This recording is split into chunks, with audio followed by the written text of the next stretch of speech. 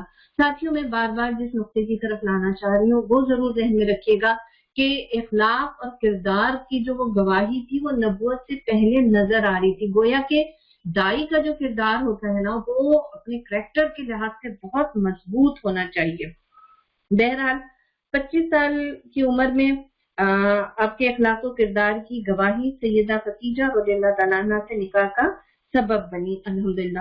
اچھا، اس کے ساتھ ساتھ ہم دیکھتے ہیں کہ 35 سال کی عمر میں ہمیں یہ بھی نظر آتا ہے کہ حجر اسود کا واقعہ پیش آیا تھا، اور حجر اسود کا واقعہ ظاہر آپ سب کو سیرہ کے اندر اس چیز کا بہت اچھے سے اندازہ ہوگا کہ وہ بہت ہی، جب حجر اسود کو نصب کرنے کا واقعہ ہے تو معاملہ خون ریزی تک پہنچ چکا تھا، اور بہت ہی ایک عجیب پریشانی تھی، کیا کیا جائے، کون سا قبیلہ جا کے اس پتھر کو رکھے گا۔ فیصلہ یہ ہوا کہ جو صبح سویرے داخل ہوگا وہ پتھر اپنی جگہ پہ لگائے گا حجر اسود نا، اور رحمت للعالمین صلی اللہ علیہ وسلم صبح سویرے داخل ہوئے۔ جیسے ہی آپ داخل ہوئے سب خوش ہو گئے کہ ہم آپ سے راضی ہیں، آپ بالکل ٹھیک کر گئے، اور پھر آپ نے کس طریقے سے معاملہ فہمی کی، اور ایک چادر میں سارے قبیلے کو چادر پکڑائی اور پھر اپنے ہاتھ سے آپ نے نصب کیا۔ پیاری ساتھیوں، پھر آگے بھی چلتے۔ اچھا، ایک بات ہے، تھوڑا سا آپ ساتھ ساتھ میرے اگر چل رہی ہیں تو آپ نوٹ بھی کیجئے گا کہ ان سارے چیزوں سے کیا سمجھ میں آیا۔ دین کی دعوت دینے والوں کو اپنا کردار، اپنی ذات مضبوط کرنی ہوتی ہے۔ جب اپنی ذات مضبوط ہوتی ہے نا تو پھر دعویٰ کرنا، اپنی بات پہنچانا، اپنی بات منوانا سب آسان ہو جاتا ہے۔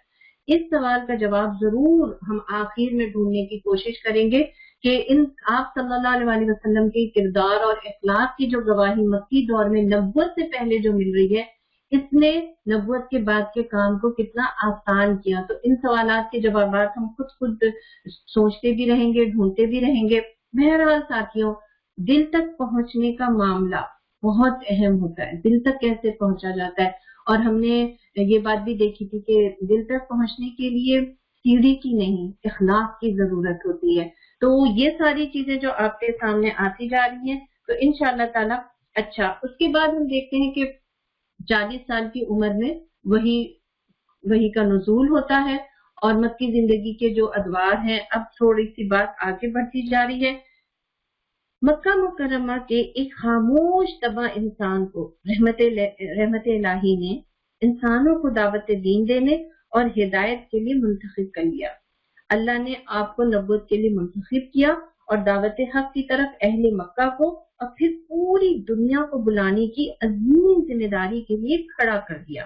عربوں کا دین بت پرست تھا، کعبہ سارے عربوں کی مرکزی عبادت گاہ تھی، اس لیے کعبہ سے قریش کے مفادات بہت زیادہ وابستہ تھے، اور رحمت للعالمین کی دعوت توحید تھی، اور ان کا دین جو تھا وہ بت پرستی تھا، اور پیارے نبی کا جو دین تھا وہ توحید پر قائم تھا۔ اسلام کی تو فلسفے کی بنیاد ہی توحید اور آخرت ہے، تو اسلام کا بہرحال پیغام تو توحید تھا، اور یہی سے مکے والوں سے ایک کشمکش کی ابتدا ہوتی ہے۔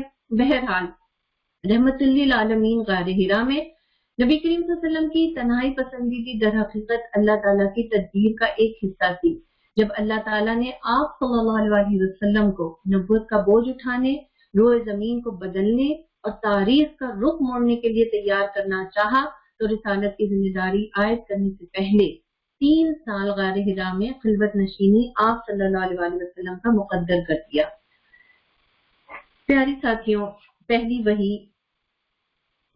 وحی کا نزول ہوتا ہے نا، اور 40 سال کی عمر میں آپ کو پہلی وحی ملتی ہے، اور اللہ کے نبی صلی اللہ علیہ وسلم غور و فکر کرتے ہیں سوسائٹی کے اندر جو خرابیاں ہیں، جو چیزیں ہیں، جو اخلاقی پستی تھی، اور جو بہت کچھ نظر آ رہا تھا، جو کعبہ بتوں سے بھرا ہوا تھا۔ اللہ کے نبی صلی اللہ علیہ وسلم ان چیزوں کی طرف سے بیزار تھے، اور آپ بیٹھ کے سوچا کرتے تھے کہ انسانیت کو کس طریقے سے ان چیزوں سے نکالا جا سکتا ہے، کیا ہو سکتا ہے۔ بہرحال اللہ تعالیٰ آپ کو اس عظیم کام کے لیے تیار کرنا چاہ رہا تھا، اس لیے وہ خلوت نشینی آپ کو ملی۔ پہلی وحی نازل ہوتی ہے، اقرأ بسم ربک الذی خلق، خلق الانسان من علق، اقرأ وربک الاکرم الذی علم بالقلم، علم الانسان ما لم یعلم۔ پڑھو اے نبی اپنے رب کے نام کے ساتھ جس نے پیدا کیا جمی ہوئے خون کے ایک لوتھڑے سے انسان کی تخلیق کی، پڑھو اور تمہارا رب بڑا کریم ہے، اس نے قلم کے ذریعے سے علم سکھایا، انسان کو وہ علم دیا جسے وہ نہ جانتا تھا۔ یہی سب سے پہلی وحی تھی۔ آپ صلی اللہ علیہ وسلم اس واقعے کے بعد گھر تشریف لائے۔ اس وقت آپ کے قلب مبارک پر ایک لرزہ طاری تھا، خوف اور ہیبت تھی۔ اس صورتحال میں پیاری بیوی کی گواہی اور الفاظ کا آپ دیکھیے چناؤ، کیا بہترین چناؤ کے ساتھ جن الفاظ میں سیدہ خدیجہ رضی اللہ تعالیٰ عنہا نے گواہی دی، یہی باتیں تو وہ جو گواہی کے الفاظ سیرہ کی کتابوں میں آتے ہیں، آپ دیکھیے یہی چیز کی گواہی تو قرآن و حدیث میں بار بار ہمیں مل رہی ہوتی ہے کہ جو دوسروں کا خیر خواہ ہوتا ہے اللہ اس کو آسانی دیتا ہے، اللہ اس کا خیر خواہ ہو جاتا ہے۔ پیاری بیوی نے تسلی یہ دی کہ آپ حقوق العباد ادا کرتے ہیں، مہمانوں کی تواضع کرتے ہیں، بیواؤں یتیموں کی خبرگیری کرتے ہیں۔ جو اللہ کے بندوں سے اچھا تعلق رکھتا ہے نا، اللہ اس کے سارے کام خود ہی سنوار دیتا ہے، اور یہ میرا اور آپ کا دن رات کا تجربہ ہے۔ آپ غور کریں، جو حقوق العباد ادا کرتا ہے نا اللہ تعالیٰ نے، ہم دیکھتے ہیں کتنے لوگ کتنوں کی مدد کر رہے ہوتے ہیں، بھاگ بھاگ کے سوسائٹی کے اندر اپنا کام کر رہے ہوتے ہیں، ہے نا، کتنے آؤٹ ریچ کی چیزیں وہ اپنی ذمہ داری سمجھ کر ادا کر رہے ہوتے ہیں، تو ہم بڑے حیران ہو رہے ہوتے ہیں کہ ان کے گھر میں رزق کی بھی برکت ہے، سب کام آسان بھی ہوتا چلا جا رہا ہے، اللہ کی رحمتیں بھی نظر آ رہی ہیں۔ تو اللہ تعالیٰ ان لوگوں کی وجہ سے جن کی ہم خدمت کرتے ہیں نا، ان کی وجہ سے ہمارے رزق، مال، صلاحیت میں اضافہ فرماتا ہے۔ کیوں؟ سوچیں، اس لیے کہ ہماری ذات سے دوسروں کو فائدہ پہنچ رہا ہوتا ہے۔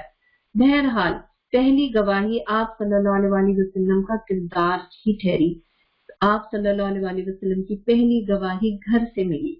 پیارے نبی کا گھبرا جانا، شدید بے چینی کی کیفیت طاری ہونا، سیدہ خدیجہ کا بہترین الفاظ میں تسلی دینا، بیواؤں اور یتیموں کی خبرگیری کرنے والے کو اللہ ضائع نہیں کرے گا، اتنی پیاری تسلی اور اتنے پیارے الفاظ کے ساتھ۔ بہرحال سیدہ خدیجہ رضی اللہ تعالیٰ عنہ ہمیں تاریخ میں نظر آتا ہے نا کہ پھر آپ ورقہ بن نوفل کے پاس لے گئی اور انہوں نے کہا یہ تو وہی نبی لگ رہا ہے۔ پھر ایک اور ملاقات ہوئی، پھر انہوں نے کہا کہ بھئی آپ کی قوم تو آپ کے ساتھ وہی سلوک کرے گی جو پچھلے انبیاء کے ساتھ ہوتا رہا ہے اور آپ کو یہاں سے نکال دے گی۔ تو اللہ کے نبی بڑے حیران ہوئے تھے کہ اچھا ان کی قوم ایسا کرے گی۔ تو یہ پہلی وہی تھی جو یہ ساری چیزیں ہمیں نظر آتی مکے کے اندر۔ اچھا، دوسری وحی کیا تھی ساتھیوں؟ پہلی اور دوسری وحی کے درمیان وقفہ تھا، اور وقفہ شاید اس لیے بھی تھا کہ آپ صلی اللہ علیہ وسلم اس ذمہ داری کے بوجھ کو محسوس کریں اور آنے والے حالات کا اندازہ کریں اور اپنے آپ کو اس کام کے لیے ذہنی طور سے تیار کریں۔ اور سیدہ خدیجہ کا رضی اللہ تعالیٰ عنہ کا جو ورقہ بن نوفل کے پاس لے جانا تھا، ان سے ملاقات تھی، وہ شاید اللہ تعالیٰ آپ کو آنے والے وقت کے لیے، اسی لیے ان کے جو الفاظ تھے اس کے لیے پیارے نبی صلی اللہ علیہ وسلم کو اللہ تعالیٰ تیار بھی کر رہا ہوگا۔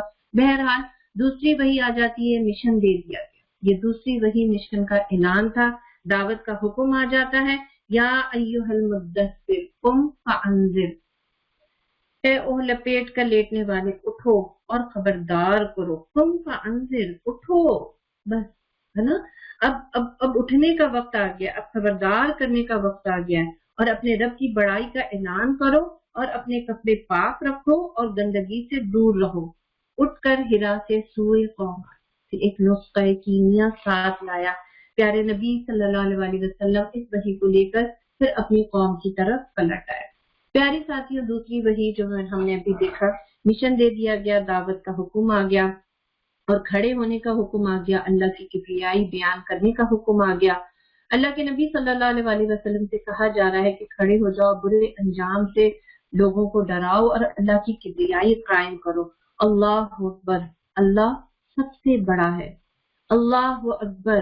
ذرا آپ سب بھی اس لفظ کو دہرائیے، ایک جھرجھری سی اندر آ جاتی ہے نا، اللہ اکبر۔ یہی تو وہ سلوگن تھا جس کی بنیاد پر دین کی عمارت قائم ہوئی، یہی نعرہ تھا، اور یہی نعرہ روز کا معمول بن گیا۔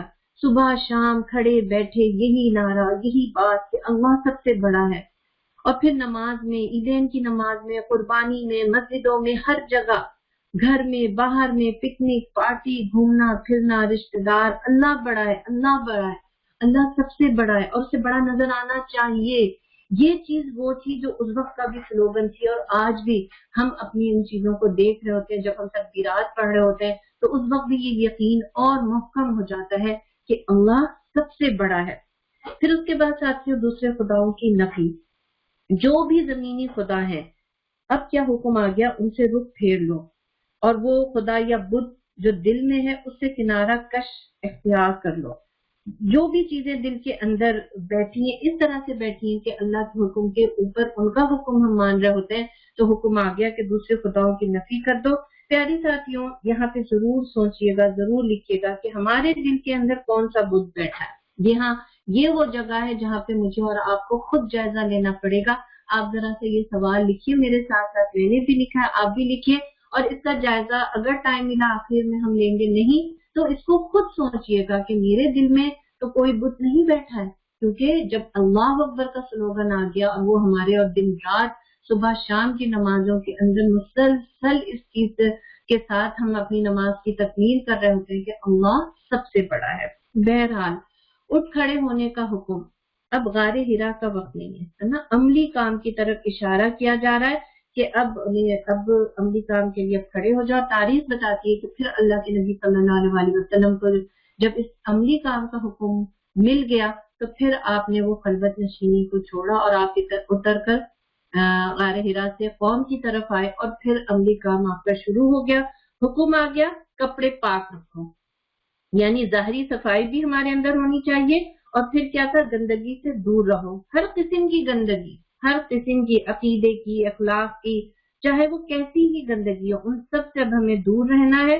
زندگی ایک مقصد اور ایک مشن کے ساتھ آگے بڑھتی ہے. سبحان اللہ. آئیے آگے چلتے ہیں.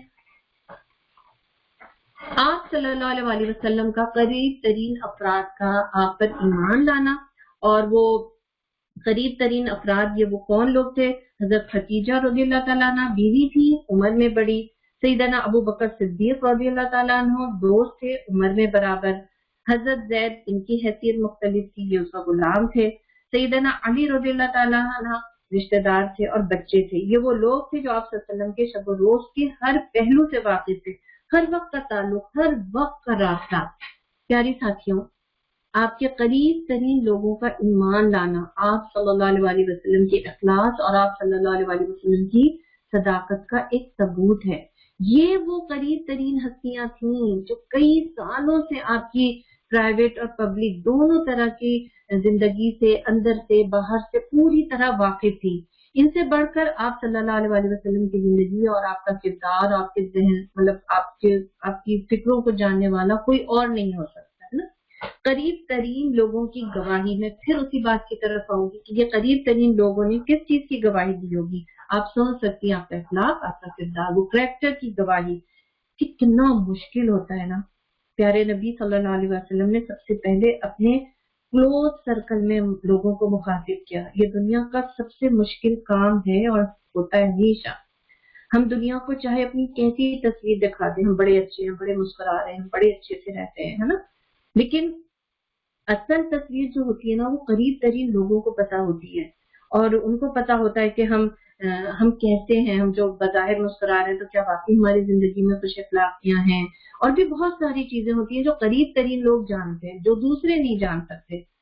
دوست، غلام، رشتہ دار، بیوی، وہ ہر پہلو سے آپ صلی اللہ علیہ وسلم کو جانتے تھے. انہوں نے گواہی دی کہ آپ جو کچھ کہہ رہے ہو بالکل سچ ہوگا. یہ لوگ پیارے نبی صلی اللہ علیہ وسلم کو سوتے، جاگتے، اٹھتے، بیٹھتے دیکھ رہے تھے.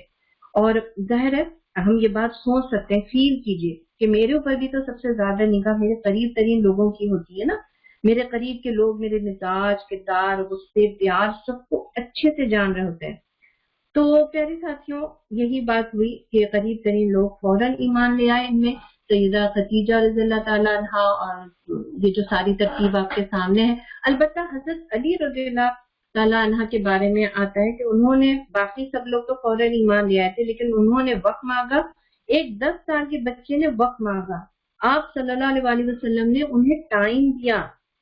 سوچئے، ایک 10 سال کا بچہ کہہ رہا ہے کہ مجھے وقت چاہیے، تو اللہ کے نبی صلی اللہ علیہ وسلم نے انہیں ٹائم دیا. میں ایسی سوچ رہی تھی خود اپنے لحاظ سے بھی، آپ بھی سوچے کہ بچوں کو ہم اتنا اسپیس دیتے ہیں، ہم چاہتے ہیں کہ ہم نے کہا اور وہ فوراً میری بات مان لے، آمنا صدقنا کر لے، لیکن ایسا حقیقت میں ہوتا نہیں ہے. بچوں کے اندر سوچنے سمجھنے کی بڑی کیوں، کیسے، کس لیے کا سوال اٹھتا ہے، اور پھر ظاہر ہے وہ اپنے قریب قریب لوگوں سے جا کے پوچھتے ہیں. اور حضرت علی رضی اللہ تعالیٰ عنہ نے جو بات رکھی، بہرحال اللہ کے نبی نے انہیں فیض دیا. پھر وہ اگلے دن ہے، انہوں نے کہا کہ مجھے آپ کی دعوت قبول ہے. مجھے ایسا لگتا ہے کہ شعوری طور سے آنے والا شخص جو ہوتا ہے نا، وہ پھر اسلامی اجتماعیت، اسلامی تحریک کے لیے بہت قیمتی ہوتا ہے. جو سوچ کر آتا ہے نا، وہ استقامت کے ساتھ ڈٹ جاتا ہے، ڈاما ڈول نہیں ہوتا. بہرحال خفیہ دعوت کا بھی کام چل رہا تھا، اور عبادت یعنی وضو اور نماز کا طریقہ بھی حضرت جبرائیل علیہ السلام آپ کو سکھا رہے تھے. آپ چھپ کر یہ نماز ادا کر رہے تھے. ایک دفعہ بلکہ ابو طالب نے دیکھ بھی لیا تھا، لیکن انہوں نے حضرت علی کو روکا نہیں، بلکہ کہا کہ اپنے کام کو جاری رکھو. دعوت کے ادوار، مکی زندگی کے 13 سال جس کا ابھی ہم احاطہ کر رہے ہیں تیزی کے ساتھ، اور انشاءاللہ تعالی مدنی زندگی کے جو 10 سال تھے وہ ہم اگلی کلاس کے اندر ڈسکس کریں گے. اور اس کے اندر ہم دیکھتے ہیں کہ مکی زندگی کے جو 13 سال تھے اس میں دعوت کا پہلا خفیہ دور تھا 1 تا 3 نبی، اور پھر اعلانیہ دعوت و تبلیغ دعوت عام اس کے بعد شروع ہو گئی تھی. اور یہ چیز بھی تھوڑا سا ہے کہ مسلمانوں کی تعداد میں اضافہ ہو رہا تھا. یہ جو دعوت کا خفیہ دور تھا نا 1 تا 3 نبوی، اس میں تقریباً 133 افراد کا مسلمان ہونا اور قریبی افراد پر کام ہو رہا تھا. ابتدائی دور میں مخالفت سے بچنے کی پوری کوشش کی جا رہی تھی کہ کہیں پہ کوئی کلیش نہ ہو. 3 سال تک صرف باعتماد افراد کو دعوت دی جا رہی تھی. مجلسوں محفلوں میں کہیں بھی اعلانیہ تبلیغ نہیں تھی. پیاری ساتھیوں، خیر ہمیشہ اپنی طرف کھینچتا ہے. خفیہ دعوت سے مسلمانوں میں اضافہ ہوا، لیکن کوئی ایسوسی ایشن نہیں بن رہی تھی، بلکہ صرف اور صرف اخلاق و کردار تھا جس نے سب کو اپنی طرف کھینچا. حالانکہ اس وقت قرآن تھی تو وہ صرف چند آیات ہی نازل ہو رہی تھی، اتر رہی تھی، لیکن بہرحال فطرتاً پاکیزہ اخلاق تھا پیارے نبی صلی اللہ علیہ وسلم کا، اور آپ کے اطراف میں جو لوگ ایمان لا رہے تھے، اور پھر ظاہر ہے جو فطرتاً نیک تھے. خیر ہمیشہ ہمیشہ خیر یاد رکھیے گا اجتماعیت تلاش کرتی ہے. یہ وہ لوگ تھے جو فطرتاً پاکیزہ اخلاق تھے، اور پھر معاشرے میں مختلف حیثیت بھی رکھتے تھے. آہستہ آہستہ ان کے اندر حق کی تلاش بھی تھی، اور ان میں سے کوئی بتوں سے بیزار تھا، کوئی رحمانیت کی تلاش میں تھا. بہرحال رسول اللہ صلی اللہ علیہ وسلم کی دعوت نے سب کو اکٹھا کر دیا. سب کے دل نے اخلاق کی پاکیزگی دیکھ کر گواہی دی کہ بہرحال یہی اصل دین ہے. فطرت چونکہ اپنے جیسے لوگوں کو تلاش کرتی ہے، خیر چونکہ ایک فورم چاہتا ہے، اس لیے سب لوگ دار ارقم میں جن کو سہولت ہوتی تھی وہ آہستہ آہستہ آ کر جمع ہونے لگے. اچھا ایک بات اور بھی ذہن رہے، یہ بے غرض لوگ تھے، کوئی بھی ایسی چیز نہیں تھی، کوئی لالچ نہیں تھی، بلکہ ہم دیکھیں گے آگے جا کے غلام اور لونڈی اور بہت کمزور طبقہ بھی ایمان لا رہا تھا جن کے ظلم کی ایک کہانی تھی. بہرحال تبلیغ کی حکمت، پہلا دور شروع ہوتا ہے، کبھی قریبی افراد پر کام شروع ہوتا ہے. وہ قریبی افراد جو تھے وہ سابقون اولون بنتے چلے گئے. اور طریقہ کار کیا تھا؟ ابتدائی دور میں مخالفتوں سے ہمیں بچنا ہے، ساتھ ساتھ اگلے مرحلے کی تیاری بھی تھی. اقامت دین کا کام آسان نہ تھا. بقول اقبال کے چیتے کا جگر چاہیے شاہین کا تجسس، ہے نا. تو دین کا کام اکیلے کرنے کا کام نہ تھا. آپ صلی اللہ علیہ وسلم نے اگلے مرحلے کی کیا تیاری کی؟ جیسا کہ میں نے بتایا کہ سیدنا ابو بکر صدیق رضی اللہ تعالیٰ نے ایک سابقون نے 40 سابقون کو تیار کیا. تو ان کی دعوت سے سیدنا عثمان بن عفان رضی اللہ تعالیٰ عنہ، زبیر بن عوام رضی اللہ تعالیٰ عنہ، عبد الرحمن بن عوف، طلحہ رضی اللہ تعالیٰ عنہ، سعد بن ابی وقاص رضی اللہ تعالیٰ عنہ ایمان لائے. اور اس کے ساتھ ساتھ اسلام کی سابقون کی صفت میں ہم دیکھتے ہیں کہ حضرت ابو عبیدہ بن جراح رضی اللہ تعالیٰ عنہ، عمار بن یاسر رضی اللہ تعالیٰ عنہ، سہیب رومی، ارقم بن ابی ارقم رضی اللہ تعالیٰ عنہ، اور سعید بن زید رضی اللہ تعالیٰ عنہ، ابو ذر غفاری رضی اللہ تعالیٰ عنہ، سیدنا عبداللہ بن مسعود رضی اللہ تعالیٰ عنہ. بے شمار افراد کی، صالح فطرت افراد کی ایک ٹیم بنتی چلی جا رہی تھی. اچھا اس میں خواتین کے بھی بڑے نام آتے ہیں، میں سرچ کر رہی تھی. انشاءاللہ تعالی ہماری ایک کلاس محسن نسواں پر بھی ہوگی صلی اللہ علیہ وسلم، تو ہم اس میں زیادہ اس چیز کا ذکر کریں گے. لیکن ہلکا سا میں آپ کے سامنے ٹچ کرتی ہوں کہ سیدہ سمیہ رضی اللہ تعالیٰ عنہ، حضرت ام سلمہ رضی اللہ تعالیٰ عنہ، حضرت عائشہ رضی اللہ تعالیٰ عنہ، حضرت زینب بنت جحش رضی اللہ تعالیٰ عنہ، ام حبیبہ رضی اللہ تعالیٰ عنہ، سیدہ فاطمہ بنت اسد رضی اللہ تعالیٰ عنہ، یہ وہ جلیل القدر صحابیات تھیں. اور عورتوں کی بھی ایک پوری ٹیم بنتی جا رہی ہے. اچھا یہ بھی یاد رہے کہ چونکہ مسلمان اعلانیہ اظہار نہیں کر رہے تھے نا، اس لیے مسلمانوں کو بھی ایک دوسرے کے مسلمان ہونے کا علم نہیں تھا، لیکن قریش کی محفلوں میں اس نئے دین کا بہرحال ذکر اور چرچا شروع ہو چکا تھا، اور یہ ایک خاموشی کے ساتھ وہ چیزیں بہرحال باہر نکلتی جا رہی تھی۔ اعلانیہ دعوت کا دور، اعلانیہ دعوت کا دور ساتھیوں، ہم نے ابھی دیکھا کہ خفیہ دعوت کے اختتام تک 133 سہلے افراد اجتماعی قوت کا حصہ بن چکے تھے، اور اب مخالفت کی فضا کا آغاز ہوتا ہے۔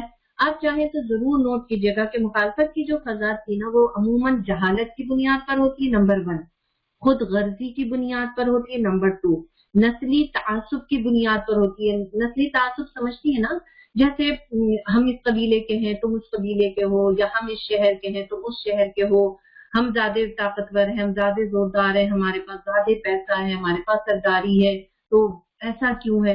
تو نسلی تعصب کے اندر یہ ساری چیزیں آتی ہیں، تو جہالت، خود غرضی، نسلی تعصب، اور پھر ظاہر ہے باپ دادا کی اندھی تقلید، ان ساری چیزوں نے مخالفت کی فضا کا آغاز شروع کر دیا، اور اعلانیہ دعوت کا دور شروع ہو گیا۔ اللہ تعالیٰ کی طرف سے آیت کا نزول ہو گیا۔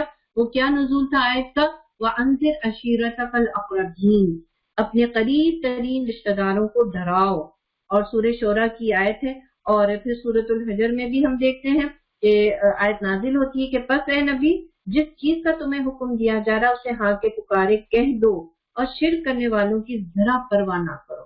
تو اللہ کے نبی صلی اللہ علیہ وسلم نے دعوت کا کام بضابطہ پلاننگ کے ساتھ شروع کیا، مرحلہ وار شروع کیا، اور بڑی زبردست ہمیں ترتیب نظر آتی ہے۔ ایک دائی کا کردار، ایک دائی کا انداز پلاننگ کے ساتھ کام ہوتا ہے، ہر گوم کے ساتھ نہیں ہوتا ہے، اچانک اٹھ کے نہیں ہوتا ہے، بلکہ بہت ہی اللہ کے نبی صلی اللہ علیہ وسلم نے معاملے فہمی کے ساتھ مرحلہ وار کام کیا۔ اس کے اندر ہم دیکھتے ہیں کہ خاندان والوں کو آپ نے سب سے پہلے دعوت دی، خاندان والوں کو دعوت دی، 30-40 افراد کو کھانے پر بلایا، تبلیغ کے نکات، اس میں تبلیغ کے نکات کیا تھے جو 2 دفعہ خاندان کے افراد کو اپنے دعوت پہ بلایا۔ یاد کیجیے گا، نوٹ کیجیے گا، تبلیغ کے نکات کیا تھے؟ توحید، رسالت، آخرت۔ پھر پیارے نبی صفا پہاڑی پر لوگوں کو دعوت و تبلیغ دی، صفا پہاڑی پر دعوت دی، تبلیغ کے نکات کیا تھے؟ میں تمہیں فائدہ نہیں دے سکتا، اور یہ چیز ہم نے دیکھ لیا تھا نا کہ آپ صلی اللہ علیہ وسلم جب آپ اس پہاڑی پر گئے اور آپ نے اپنی قبیلے اور قوم کے لوگوں کو نام بنام پکارا تھا اور کہا تھا کہ اپنی فکر کر لو اور میں تمہیں خدا کے یہاں سے نہیں بچا سکوں گا، اور توحید اور رسالت پر آپ نے سب کو دعوت دی تھی، اور پھر وہ سارا معاملہ آپ کے سامنے ہوگا، میں صرف آپ کو ہنٹ دے رہی ہوں۔ تو صفا پہاڑی پر آپ صلی اللہ علیہ وسلم نے دعوت دی، اس دعوت تبلیغ کے نکات کیا تھے؟ میں تمہیں فائدہ نہیں دے سکتا۔ بازاروں میں گئے، صبح سے شام تک اسلام کا پیغام پہنچاتے، اسی فکر میں رہتے، اس وقت تبلیغ کے کیا نکات تھے؟ لا الہ الا اللہ کہو فلاح پا جاؤ گے۔ حج کے موقع پر خیموں میں جا کر تبلیغ کی، مختلف خیموں میں مختلف قبیلوں کے پاس جاتے، انہیں اسلام کی دعوت دیتے۔ تبلیغ کے دعویٰ کے نکات کیا تھے؟ لا الہ الا اللہ کہو فلاح پا جاؤ گے۔ دعوت پہنچانے کی ذمہ داری نے اللہ کے نبی صلی اللہ علیہ وسلم کو بے چین رکھا، اور بہرحال آپ اس کام میں جت گئے۔ پیاری ساتھیوں، ابھی ہم نے دیکھا کہ دعوت کے نکات کیا تھے یا تبلیغ کے نکات کیا تھے۔ وہ چیز تھی لا الہ الا اللہ نجات کا ذریعہ ہے، توحید، رسالت، آخرت، اگر اس پر قائم ہو جاؤ گے تو نجات پا جاؤ گے۔ عزیز بہنوں، جس نے کلمہ سنا لا الہ الا اللہ، اس کو پتا تھا کہ اس کا مطلب کیا ہے۔ وہ تو عرب تھے، عربی ان کی زبان تھی، پڑھتے تھے، لیکن وہ نہیں پڑھ سکے، کیوں؟ اس لیے کہ ان کو اس کا مطلب پتا تھا، ان کو پتا تھا کہ اپنا اختیار چھوڑنا پڑے گا، اب تو اللہ جو بتائے گا وہ کرنا پڑے گا، اپنی پسند و ناپسند کو چھوڑنا ہوگا، اپنے اختیارات کو چھوڑنا ہوگا، اب تو اللہ کی پسند و ناپسند چلے گی۔ ان کو پتا تھا کہ باپ دادا کی اندھی پیروی ہمیں چھوڑنی پڑے گی، اب تو شریعت کے مطابق بات ہوگی، جو شریعت کہے گی اب وہی کرنا پڑے گا۔ ان کو پتا تھا بد اخلاقی پر ضرب لگے گی، ہے نا، جو دین نے جو باؤنڈری بنا دیا اس باؤنڈری کے اندر رہنا پڑے گا، اب وہ پسند کی چیزیں تو اب ختم، ہے نا، جو ان کی گھٹی میں تھی، ان کو پتا تھا اس پر ضرب لگے گا۔ پیاری ساتھیوں، اس کلمے نے کس چیز کو چیلنج کیا، اس کو سوچئے گا۔ ہماری مرضی، ہم بھی تو اپنی مرضی پر کے دین پر چلنا چاہتے ہیں، اگر کوئی بھی ذرا ہمیں روکتا ہے ٹوکتا ہے تو ہمیں نہیں پسند آتی ہیں وہ چیزیں۔ تو دعوت کے نکات ضرور آپ کے سامنے ہونے چاہیے۔ اچھا، اس کے بعد ہم دیکھتے ہیں کہ لوگوں کا رد عمل کیا ہوتا ہے۔ خاندان، ابھی ہم نے اس سے پچھلی سلائیڈ میں دیکھا تھا نا کہ خاندان والوں کو دعوت دی، تو جو خاندان والوں کو دعوت دی اور دعوت کے نکات بھی میرے اور آپ کے سامنے بالکل کلیئر ہے، تو رد عمل کیا ہوتا ہے اس کا؟ خاندان والوں کو جب دعوت دی تو اس کا رد عمل یہ تھا کہ اکثریت کی خاموشی تھی اور وہ رہی۔ اعلانیہ مخالفت ابو لہب نے کیا، کھل کر ساتھ سیدنا علی رضی اللہ تعالیٰ عنہ نے دیا، اور ان کے وہ الفاظ، وہ مجھ کو آشوب چشم ہے، وہ میری ٹانگیں پتلی ہیں، وہ میں سب سے کم عمر ہوں، لیکن میں آپ کا ساتھ دوں گا۔ آپ سوچئے، کمزوری کے باوجود ساتھ دینے کا اعلان، کھڑے ہو جانے کا اعلان، یہ وہ چیز ہوتی ہے جو دعوت دین کے کام میں ہمیں درکار ہوتی ہے، کسی کا بھی ساتھ اجتماعیت کو مضبوط کر دیتا ہے۔ پھر ہم نے دیکھا تھا پچھلے اس میں کہ سوا پہاڑی پر لوگوں کو آپ نے دعوت و تبلیغ دی، اور آپ نے نام لے لے کر سب کو نام ب نام مخاطب کیا، اور تبلیغ کے نکات بھی میں آپ کو بتا چکی ہوں کہ لا الہ الا اللہ کہو، ہے نا، نجات پا جاؤ گے۔ تو لوگوں کا رد عمل کیا تھا؟ اس ڈراوے کے بعد لوگ ادھر ادھر نکل گئے یا بکھر گئے، حیرت میں پڑ گئے، فوری طور پر فیصلہ نہ کر سکے، حیرت ختم ہوئی تو متکبر ہو گئے، تبلیغ اور ڈراوے کو مذاق اور حقارت سے دیکھا، اور نبی کریم صلی اللہ علیہ وسلم کی تحقیر اور تانا زنی کی۔ یہ صفا پہاڑی کے جو دعوت تھی اس میں یہ رد عمل تھا۔ پھر ہم نے اس میں دیکھا تھا کہ بازاروں میں دعوت و تبلیغ کی، بازار کے اندر دعوت و تبلیغ میں ہمیں جو چیز نظر آتی ہے وہ یہ تھا کہ آپ ہر اہم مجلس میں گئے، ہر بازار میں، ہے نا، سب جگہ آپ پہنچے۔